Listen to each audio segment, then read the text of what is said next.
que es atresia esofágica, atresia intestinal y atresia duodenal. Les voy a compartir la pantalla.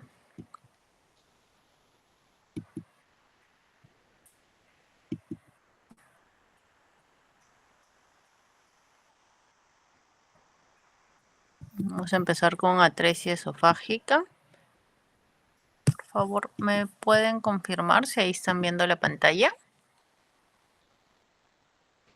Sí se ve, doctora. Así se ve. Ya, vamos con atresia esofágica.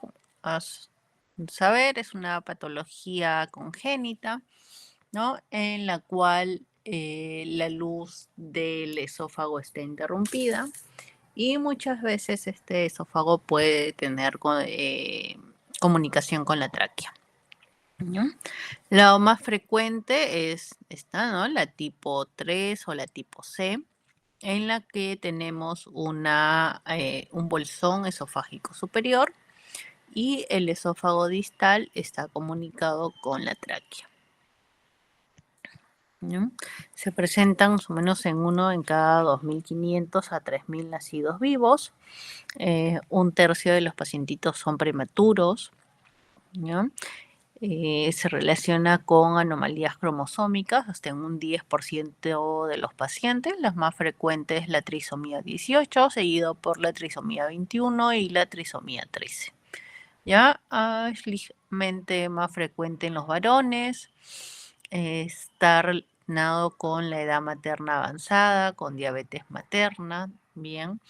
Y hay un riesgo, poco, aunque existe, de que si el papá tuvo atresia esofágica, su hijo también lo tenga, o también para el hermano de un niñito afectado, ¿no? Pueden llegar a 2-3% este riesgo. Esto para que recuerden la relación, es el esófago, ya saben, es un tubo, ¿no? Desde la faringe hasta el estómago. Ya tiene la porción cervical, porción torácica, porción abdominal. Está en contacto íntimo con la tráquea, posterior a la tráquea y a la derecha del arco aórtico, ¿no? Generalmente el arco aórtico está a la izquierda. Por eso es que nosotros cuando operamos por el lado derecho, ¿no? Bebés.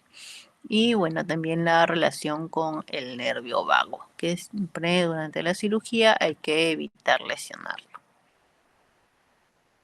Entonces las clasificaciones hay múltiples, ¿ya? Entonces siempre lo mejor es que sepan la anatomía de estas malformaciones. Tenemos frecuente esta, la tipo 3 o la tipo C de Gross. Como ya les dije, ¿no? Tenemos el bolsón esofágico superior, está atrésico. Entonces, como toda atresia, siempre lo proximal de la atresia, lo proximal de la obstrucción se va a dilatar, ya que intenta vencer esta obstrucción, ¿no? Se dilata, las paredes se van a engrosar, se van a hipertrofiar, ¿no? Y el esófago distal, en cambio, es hipotrófico, es pequeñito. Y en este caso, el esófago distal está comunicándose con la tráquea, ¿no? Entonces, esta comunicación con la tráquea permite que pase aire hacia el esófago distal y hacia el estómago, ¿no? La distancia que existe entre el cabo proximal y el distal en estos casos es variable. La segunda en frecuencia, ¿ya? Aunque mucho menos frecuente, es la atresia esofágica tipo 1 o tipo A de Gross, ¿no? Es la atresia esofágica pura, sin fístula, ¿no? En este caso también tenemos el bolsón esofágico superior, engrosado, trófico, y el esófago distal, ¿no? También cerrado, acá no hay presencia de fístulas. Entonces, como no hay ninguna fístula, no hay comunicación con la tráquea y aérea, en este caso no va a haber aire ni en el esófago ni en el estómago. Por lo tanto, no se estimula el estómago y el estómago en estos casos va a ser bien pequeñito, ya tiene un estómago pequeño, microgastria. Y la distancia que hay entre estos dos cabos generalmente es larga, tiene un esófago distal cortito.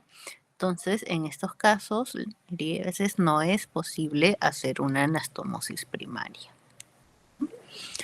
Luego tenemos la tipo B, bien, la tipo B en el que es la atresia esofágica con fístula traqueoesofágica proximal.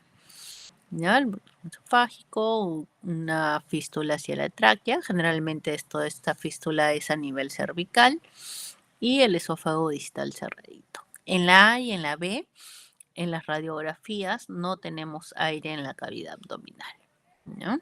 En la C, en la D, perdón, acá tenemos el esófago, es la atresia esofágica con fístula proximal y distal, ¿ya? Doble fístula. En la C, en la D y en la E, en las tres hay aire en la cavidad abdominal, cosa que en la radiografía vamos a ver aire en la cámara gástrica, ¿no? Y en el intestino. Ya, y la tipo E en realidad no es una atresia esofágica, es la tipo H, en H hay una fístula traqueoesofágica, pero lo consideran aquí porque la embriología es básicamente la misma, ¿no? La atresia esofágica se relaciona con muchas malformaciones asociadas. ¿Ya? Hasta un 70% de los pacientes pueden tener al menos una malformación y en la mayoría de los casos esta es cardíaca, ¿ya? Malformaciones cardiovasculares. Pero también pueden haber malformaciones vertebrales, de los miembros, anorrectales, renales, ¿ya? Atresias intestinales, atresias duodenales, hasta en un 6% de los pacientes. A veces hay en un mismo pacientito la atresia esofágica, atresia duodenal y malformación anorrectal, ¿ya? Y bueno, tenemos las dos asociaciones ya descritas, los acrónimos, la asociación Bacter, cuando el pacientito tiene malformaciones vertebrales, cuando son vertebrales generalmente es a nivel torácico, ¿no? Anorrectales, cardíacas, traqueosofágicas, renales o de extremidades, y la asociación Church, que tiene que ver cuando el pacientito presenta colobomas, malformaciones cardíacas, atresias de coanas, retardo del crecimiento, malformaciones genitourinarias y malformaciones en los oíditos o sortera. ¿No? Esto es básicamente lo mismo. En pronóstico hay varias escalas para ver pronóstico, pero la más usada actualmente es la de Spitz, ya la de Waterstone y la de Montreal quedaron un poco desfasadas, ya que evalúa, por ejemplo, la presencia de neumonía o la asociación al ventilador mecánico, que antiguamente eran factores que se relacionaban con la mortalidad, pero ahora con los avances en los cuidados intensivos neonatales, lo que es ventilación mecánica, uso de antibióticos, entonces ya en realidad esta no es una variable importante, ¿no? Lo que sí ve el de Spitz es la asociación con malformaciones cardíacas mayores y el peso al nacer, ¿no? Un pacientito que solo tenga atresia esofágica, la sobrevida es bastante alta, ¿no? Pero cuando ya se asocia con malformaciones cardíacas mayores, con bajo peso al nacer, esta sobrevida disminuye drásticamente, ¿no? El diagnóstico prenatal, ya la precisión de este es bajo, ¿no? La sensibilidad se reporta máximo hasta un 28%. Lo que se ve es signos inespecíficos como polidramnios y la burbuja gástrica pequeña o ausente, ¿no? O también lo podemos sospechar cuando hay otras anomalías de la asociación Bacter. El pacientito con atresia esofágica siempre hay que sospecharla, ¿no? Un paciente con polidramnios, con burbuja gástrica pequeña, eso hay que sospechar que tenga una atresia esofágica y al momento del nacimiento tenemos que confirmar o descartar esta, ¿no? El bebé va a presentar, lo más característico es la cialorrea, ¿no? La salivación excesiva, ya que la salivita se va a acumular en el bolsón esofágico superior, entonces empieza a salivar excesivamente. ¿Qué hacemos con estos bebés? Si bien intentamos pasar una sondita orogástrica. Tiene que ser una sonda urecita, ¿ya? Por lo menos una 8 French, 8, ¿no? Si es una 10 French mejor, porque si le pasamos una delgadita no tienen resistencia, se van a enrollar y nos van a dar un falso diagnóstico. Entonces tiene que ser una sonda gruesita, ¿no? Vamos a pasarla. Si es que pasa hasta el estómago, se descarta, ¿no? La atresia esofágica.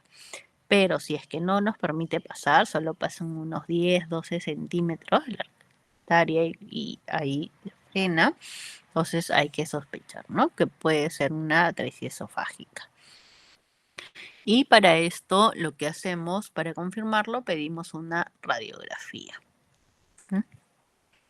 En las radiografías podemos ver estas dos cosas, ¿no? Acá tenemos, en este caso, miren, el bolsón esofágico, la sondita que está enrollada, confirmándonos una atresia esofágica, ¿no? Y tenemos aire en la cámara gástrica, miren, el estómago dilatado y aire.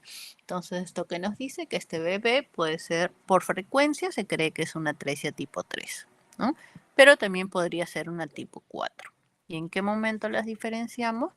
En el momento de la cirugía. Al iniciar, ¿no? Ya con el paciente entubado, se hace una broncoscopía, se evalúa la vía aérea, la tráquea y se descarta que no haya otra fístula, ¿no? Cambio, si tenemos igual aquí, miren, acá se nota un poquito menos, pero igual está el bolsón esofágico superior, la sondita, ¿no? Rayada, confirmándonos una atresia esofágica, y acá no hay aire en la cavidad gástrica, ¿ya? Entonces, ¿esto qué quiere decir? Que puede ser una atresia esofágica tipo 1 o una tipo 2. Entonces, también en este momento, bueno, el pacientito hay que dejarlo obviamente en NPO con una sonda oroesofágica de aspiración continua, ¿ya? Si es que es necesario utilizar ventilador mecánico, tiene que ser un ventilador a baja presión, ¿no? ¿Por qué? Porque no se olviden que el esófago está conectado a la tráquea.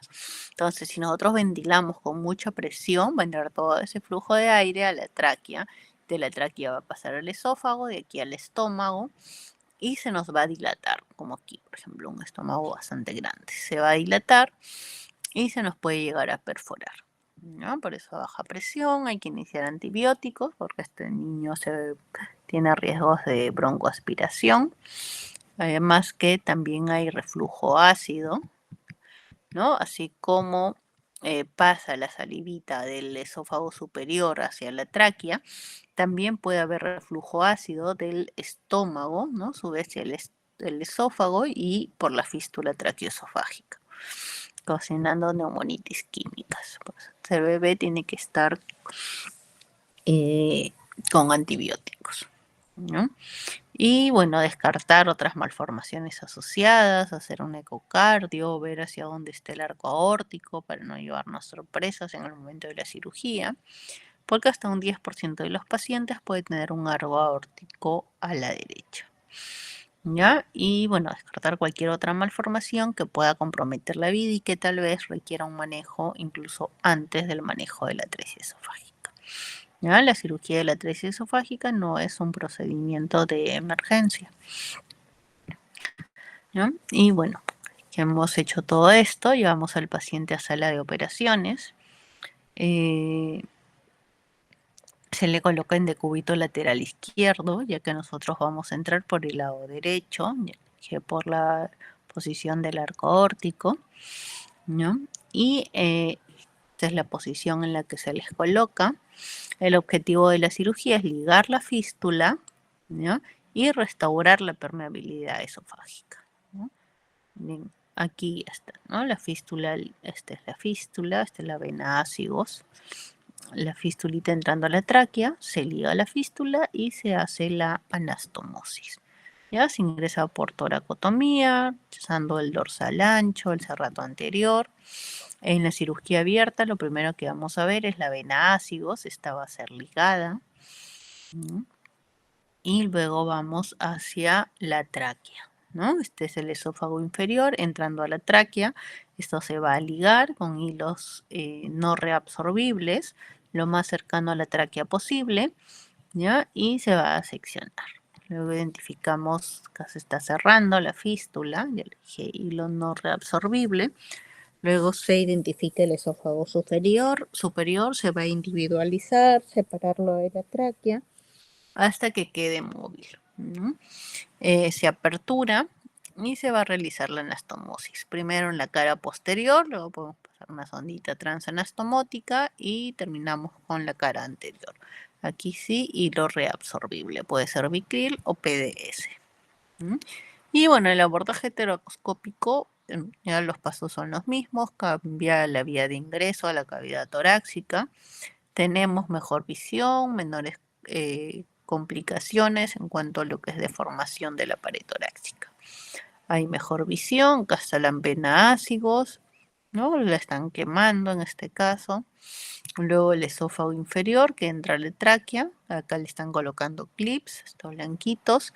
Puede colocarse clips o puede suturarse también. Se secciona, se libera el esófago superior y se apertura y se hace la anastomosis. ¿No? Primero la cara posterior, luego la cara anterior. Acá está, ¿no? El esófago, el nervio vago, acá está el esófago distal entrando en la tráquea. Esta es la tráquea, este es el esófago. ¿Ya? Este es el esófago proximal con la sonda adentro y ya la anastomosis terminada. El término long gap, atresia esofágica long gap, mente se usa para describir las tipo 1, en las que la distancia entre ambos cabos es bastante larga, ¿ya? Pero no es exclusiva de las tipo 1, también pueden ser las tipo 3, aunque menos frecuente. ¿Ya? No hay una distancia exacta. Se dice que se llama long gap cuando hay la incapacidad del cirujano para realizar una anastomosis primaria sin tensión, ¿no? Pueden medirse en centímetros o pueden medirse en cuerpos vertebrales.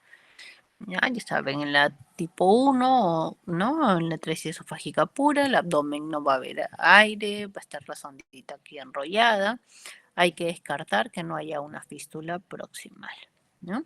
Y lo habitual en estos pacientitos es hacer una gastrostomía y luego ir midiendo los cabos esofágicos, ¿ya? Cuando haya un crecimiento se puede intentar hacer la anastomosis, ¿no? Por aquí se hacen mediciones.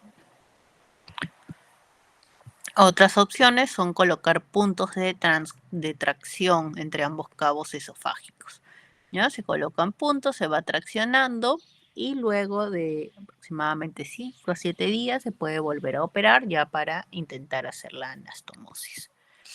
Opciones también son con magnetos que acercan ambos cabos esofágicos y en caso de que estos métodos fallen, se opta por un reemplazo esofágico. Siempre se trata de evitar, se trata de que el bebé considere su esófago nativo, pero a veces no es posible, ya por la distancia de los cabos, porque no crece, o tal vez producto de alguna complicación. Entonces, en estos,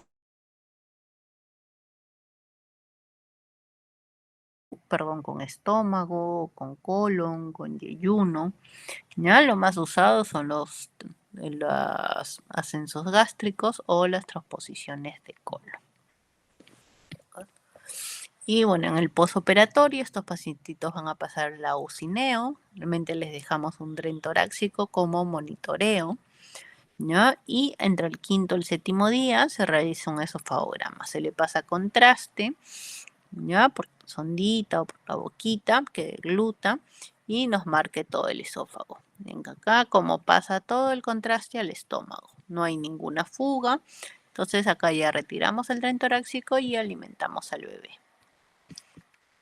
¿Ya? Pero pueden haber complicaciones. Las más frecuentes son las dehiscencias de las anastomosis, de la anastomosis esofágica. Realmente requieren un manejo conservador, ¿ya? Pero una vez que acabamos el contraste y está fugando, ¿no? Entonces hay una dehiscencia. A este pacientito se le sigue manteniendo en NPO, con NPT, y esperamos. Va a estar con un dren torácico que debe estar funcionando, drenando bastante bien la saliva, ¿ya? Entonces simplemente esperamos. Y luego de una semana tomamos un nuevo contrastado y generalmente ha cerrado solo, ¿ya? Solo en caso de que el paciente esté descompensado, haya empiemas, mediastinitis y el paciente no vaya bien, esté con deterioro clínico, se piensa en la reoperación, ¿ya? Si no, se espera, ¿no? Y también, bueno, otra de las complicaciones es la estenosis de las anastomosis, que es más frecuente cuando ha quedado nuestra anastomosis a tensión o ha habido alguna dehiscencia, ¿no? Y otra complicación frecuente es la recidiva de la fístula traqueosofágica. Esto sí requiere un manejo quirúrgico. Y bueno, esa es la bibliografía utilizada. No sé si tienen alguna pregunta sobre este tema.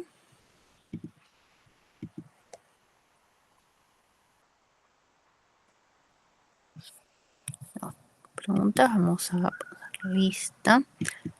Daniela Oriundo estará. Daniela. Victoria Butrón. Presente, Ultron. Catherine Zúñiga. Buenas tardes, doctora, presente. Buenas tardes. Blanca Vega. Presente, doctora. Buenas tardes. Tardes. Daniela Sánchez. Presente, doctora. Buenas tardes. Buenas tardes. Diana Ramírez. Diana. Marcia Chumbes. Presente, doctora. Adrián Calderón. Doctora, buenas tardes, presente. Okay. Diego Sotelo. Presente, doctora, buenas tardes. Tardes. Brenda Torres.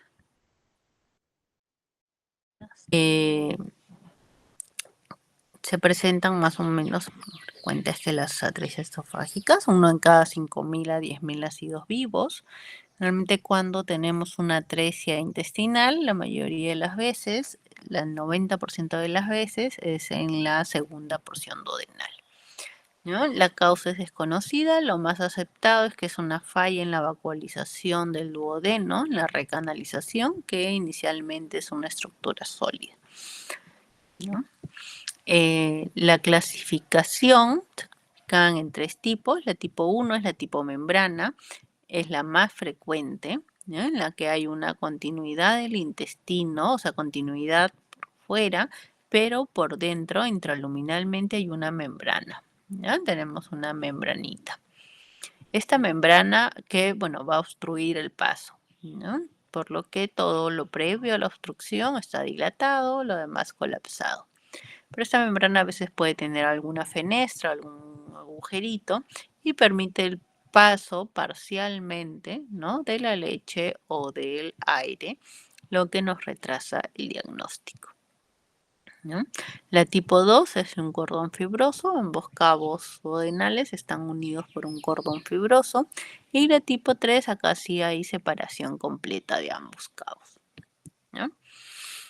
También, bueno, una entidad que es la estenosis duodenal, ¿no? Donde hay pasaje del, está permeable la luz, pero estenótica. Esto permite que también tolere parcialmente la vía enteral.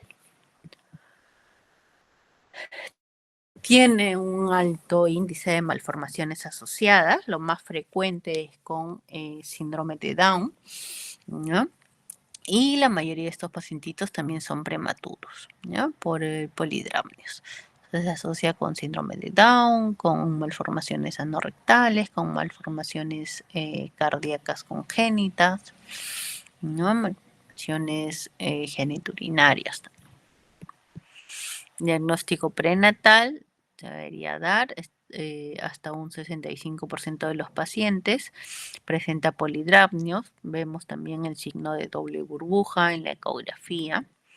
¿Ya? Se puede usar resonancia, aunque no se usa, digamos, de manera usual. ¿Ya? La clínica del pacientito es la de una obstrucción intestinal. El paciente va a tener vómitos biliosos. Todo pacientito que esté vomitando hay que ponerle una sondita orogástrica, ¿no? Que tenga vómitos biliosos, entonces hay que ponerle una sondita orogástrica. Luego de esto vamos a tener residuo gástrico bilioso. La distensión abdominal en estos pacientes no es muy marcada, ¿ya? Tienen una distensión abdominal, pero es mínima y generalmente en el hemiabdomen superior, ¿no?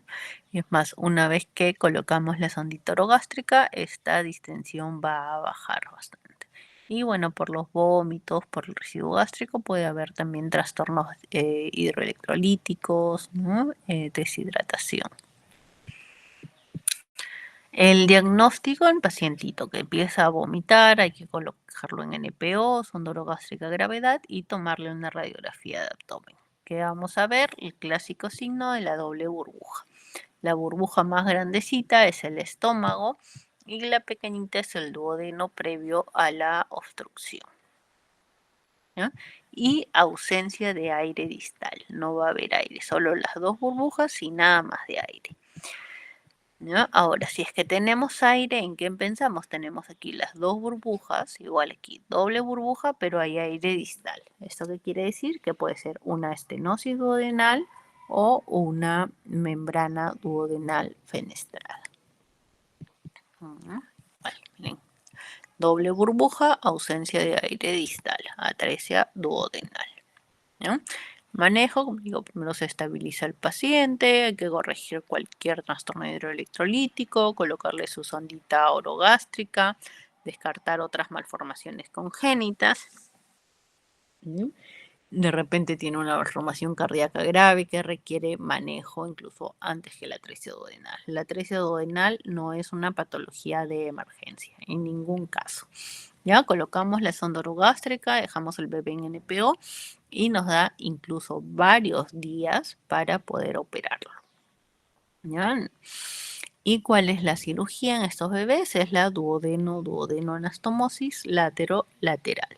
Cirugía en diamante, cirugía Kimura también se le conoce. En la parte proximal que va a estar dilatada, hacemos un corte transversal.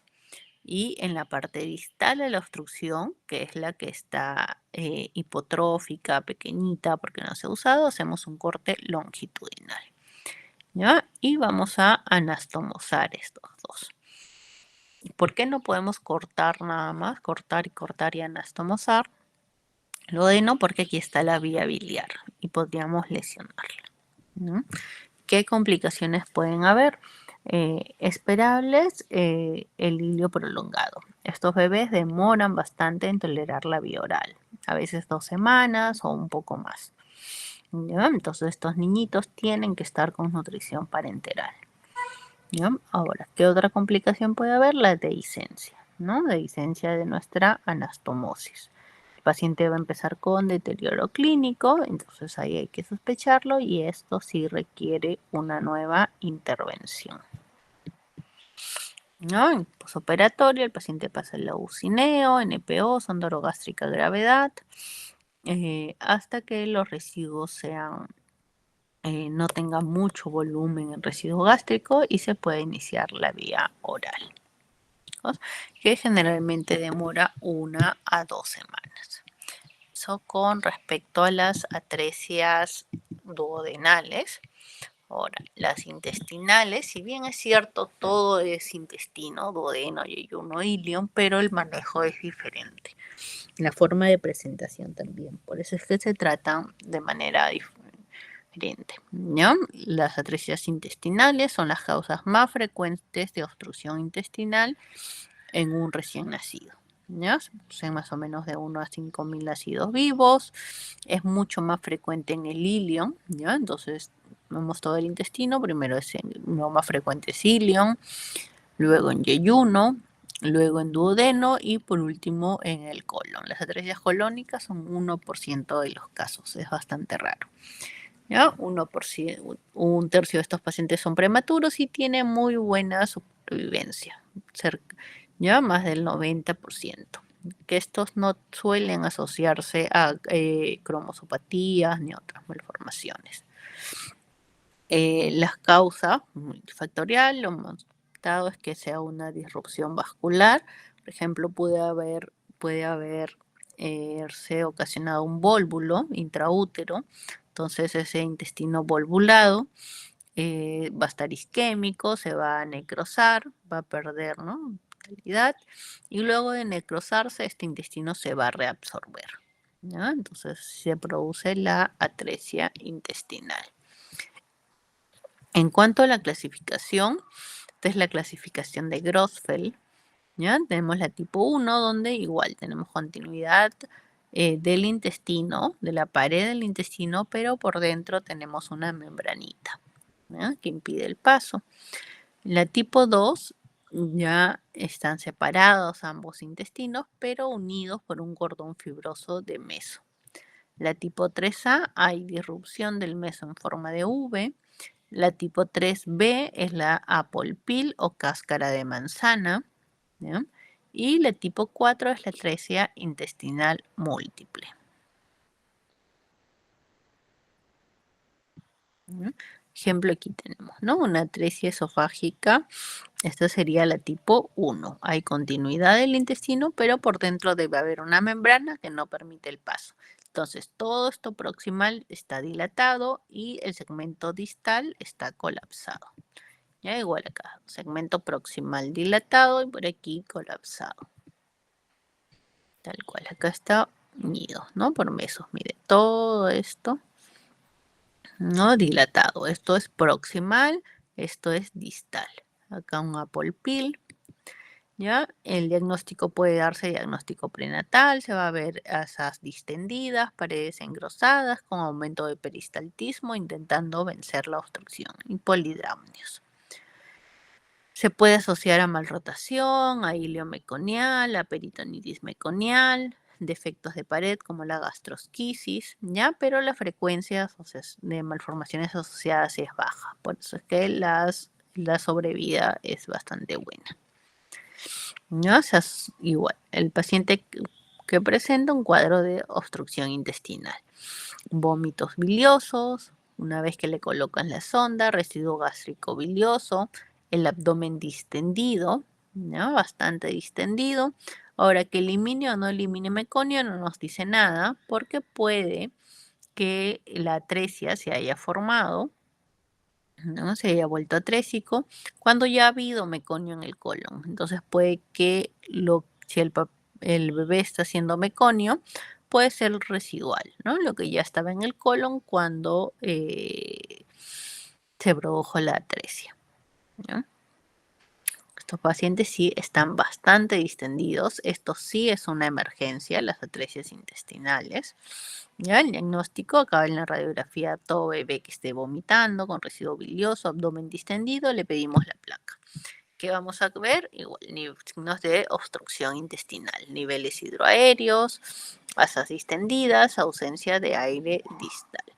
Entonces, ¿qué vamos a decir con esta radiografía? Que el paciente tiene una obstrucción. Lo más frecuente es que sea una atresia intestinal, ¿no?, pero también podría ser un vólvulo, un hilio meconial. Por frecuencia decimos atresias, pero podrían ser otros diagnósticos diferenciales de las obstrucciones intestinales. Este pacientito debe quedar en NPO, iniciar antibióticos, una sonda orogástrica de gravedad, iniciar nutrición parenteral y con antibióticos. Que aquí, como el abdomen está tan distendido por translocación, puede ser alguna enfermedad. Diagnósticos diferenciales, todas las otras causas de obstrucción intestinal. ¿Ya? El tratamiento casi es una emergencia. Hay que tratar de compensar al bebé, pero no retrasar de más la cirugía, porque mientras más tiempo hay más riesgo de que este intestino se perfore, se necrose. ¿Ya? Entonces, espera, se va a determinar dónde está la obstrucción. Hay que excluir otros sitios de atresia, verificar que todo el intestino esté permeable, hasta menos hasta la válvula ileocecal, ¿ya? Y resecamos y anastomosamos. Clave es el segmento proximal de la atresia, que está bastante distendido, hipertrófico y con perisaltismo alterado. ¿Qué hacemos aquí? Resecamos y anastomosamos. Ese es el manejo en las atresias intestinales, resección y anastomosis. Salvo el bebé se haya ya perforado y haya una peritonitis, en esos casos se hace una ostomía, ¿no? Entonces, para comprobar, miren, esta es una atresia intestinal, ¿no? Con defecto de meso en forma de V, ¿no? Se le coloca un avocado o algo y hay que comprobar aquí que esté permeable, que pase el cloruro al menos hasta la válvula ileocecal, ¿no? Siempre y cuando anastomosamos, no olvidarnos de cerrar también el meso, si no puede formarse una hernia interna. Ya en el posoperatorio estos bebés pasan a la UCI-NEO, va a estar con NPO, con NPT, con sonda orogástrica gravedad, ¿ya? Hasta que también disminuye el residuo y puede iniciar la vía oral, ¿ya? Y la principal complicación puede ser la dehiscencia, ¿no? Sospechar una fuga cuando hay deterioro clínico, distensión, vómitos. Y como lo comprobamos con una radiografía de abdomen donde se va a ver neumoperitoneo, ¿ya? Y en estos casos muchas veces es necesario realizar una ostomía, ¿ya? O tal vez reforzar la anastomosis. Que eso es todo. No sé si tienen alguna pregunta.